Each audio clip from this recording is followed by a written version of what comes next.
I mean, let's just get right into it. You were the first one to play us on KROQ. That's so crazy to hear. And again, that was luck in my opinion. I knew who you guys were, but a friend of mine named Matt Money Smith who saw you guys at a Warped Tour performance. Mm-hmm.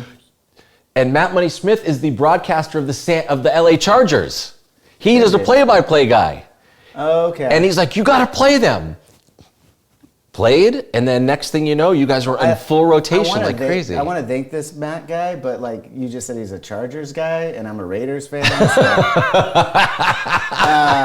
but that's amazing though, because I wanted to share with you where I was. I mean, we've hung out a lot of times and stuff, but I don't think we've ever really had this kind of a conversation. No, really. We haven't. And I wanted to share with you that moment. I was in, me and my wife, well then girlfriend, were in her Dodge Neon driving from the bank, and we were just listening to KROQ like any other afternoon, and here comes on Backcountry, and I was like, wow. Both looked at each other.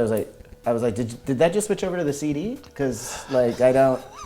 And I was like, no, that's still KROQ. And then after the song ends, you come on and start talking about it, and I was like, okay. And immediately we pull the car over. I called Jimmy first, and then called the rest of the boys in sequence after that. And we're all just like, that was like a huge moment in our career. Wow, and that was the first time that KROQ and I had played it, was that moment? Because I remember the first time I heard there was a big back sell that I gave after it played, right? Yes, exactly. Yes, I remember that. Not necessarily comparing us musically, but like just, no, you were saying like you were excited to have a band that you actually liked because it was like hearing Rage for the first time, something that was different, and you got to play it on the radio, like a System of a Down or a Rage. Right. Yeah. And I was like, oh fuck, that's some pretty high kudos. I think I was all of 20 years old at the time.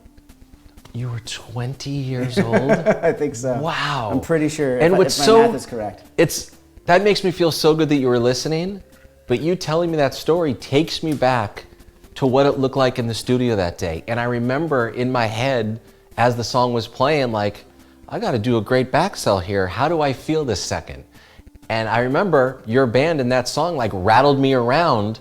There's something exciting happening, which is why I said what I did after I played it. That's amazing.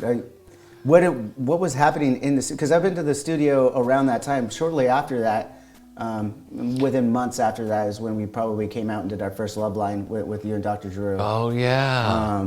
Wow. We ended up doing a few of those with you guys. Yes.